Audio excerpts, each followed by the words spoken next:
Welcome to This Explainer. Today, we're skipping the basics and jumping straight into a high-octane readout of the critical capital movements shaping the Indian market right now, in May 2026. If you've been tracking the data, you know the ground is literally shifting under our feet. We're seeing unprecedented liquidity events, incredibly aggressive IPO timelines, and massive regulatory shifts all converging in a single month. So this briefing is designed to cut right through the noise so we can figure out exactly where the capital is flowing. Let's get into it. Here's our rundown for today. 1. The NSE IPO execution. 2. Disruptor IPOs with Garuda and IGX. 3. Record-breaking retail liquidity. 4. The new 100% FDI insurance notification. And 5. The private credit boom. All right, Section 1.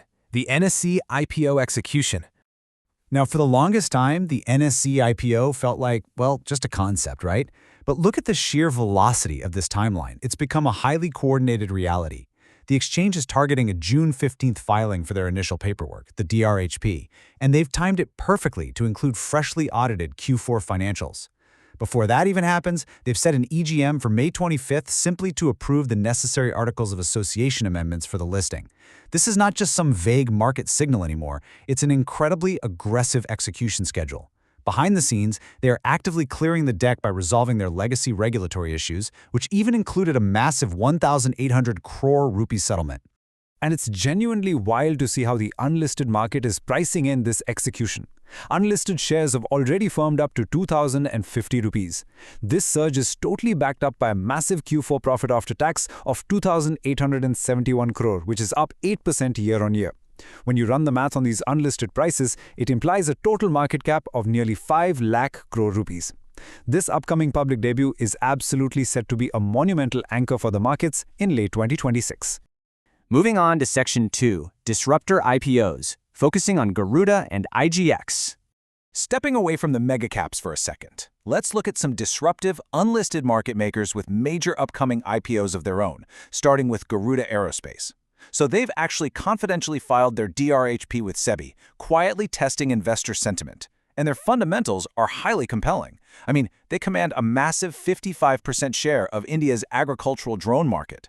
With over 4,000 drones and 4,000 pilots across 80 cities, that's practically a small air force.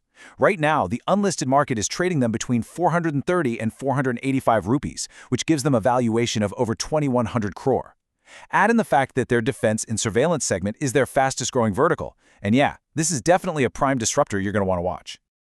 Meanwhile, the Indian Gas Exchange, or IGX, is clearing its own runway for a 600 to 700 crore IPO.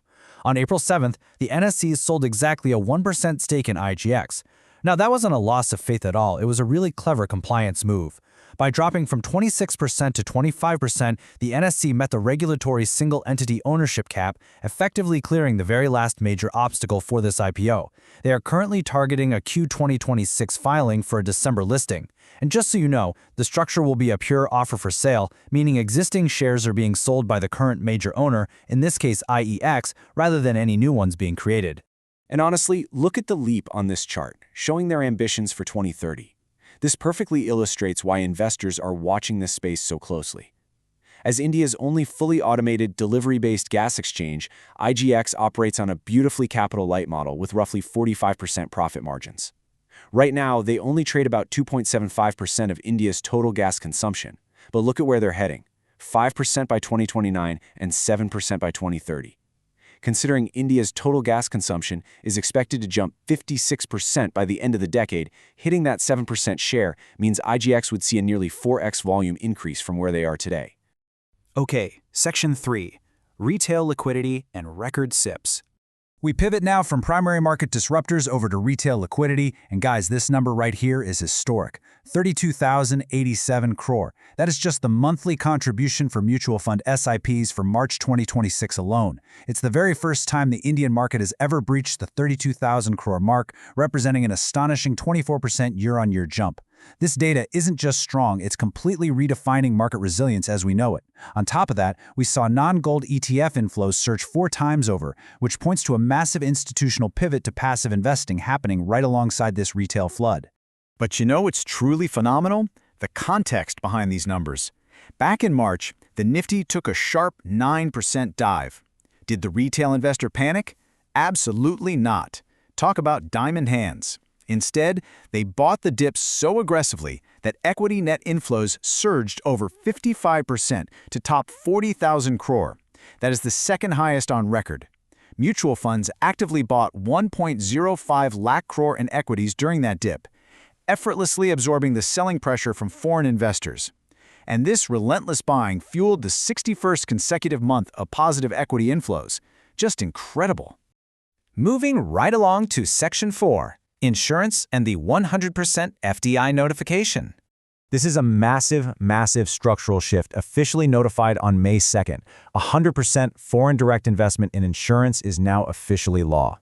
Notice the clear dividing line here between what changes and what stays exactly the same. Under the amended rules, foreign investors can now fully own Indian private insurance companies through the automatic route, meaning absolutely no prior government approval is needed. This throws the floodgates wide open for global capital. But conversely, the rigid, protective guardrails don't change at all. Every entity still answers strictly to the insurance regulator, IRDAI, for licensing, solvency, and policyholder protection. With India projected to be the fastest-growing major insurance market in the world through 2030, global capital just got a fast-tracked entry point. Finally, Section 5, the private credit boom. To wrap things up today, we're exploring the fastest-growing parallel story in wealth management right now, the absolute explosion of the private credit market. Just look at the top row of this table. Bank credit growth decelerated sharply from over 20% in FY24 all the way down to 11% in FY25, and that was driven by tighter liquidity management by the central bank. But mid-corporate India, the manufacturers, the logistics businesses, they still desperately need growth capital. As traditional bank lending tightened, a massive vacuum opened up. Private credit alternative investment funds are aggressively stepping into this gap, offering structured debt with target IRRs or internal rates of return of 14 to 18% over a 3 to 5 year lock-in. To really put this boom into perspective, Kotak Alternate Asset Managers just announced the first close of their Yield and Growth Fund at a staggering 3,900 crore. This is officially the largest single private credit fundraise in India's entire history, cementing this trend from a niche alternative asset class right into the mainstream. And they aren't alone. Motilal Oswal just closed their own maiden credit fund at 1,700 crore. Wealth managers are now expecting billions of dollars to be deployed into private credit this fiscal year alone. So, taking a step back, the crucial takeaway from this explainer is simply this: capital is moving faster than ever across multiple, distinct asset classes. The NSE is aggressively executing its IPO. Disruptors like Garuda and IGX are locking in future market share. Retail investors are pumping record, unbreakable liquidity into mutual funds. The insurance sector is suddenly open to 100% foreign capital, and private credit just saw its largest fundraise in history. The Indian market is undergoing a massive structural transformation right now. The capital is unquestionably in motion. So the only question left for us is, how are you positioning yourself to take advantage of it?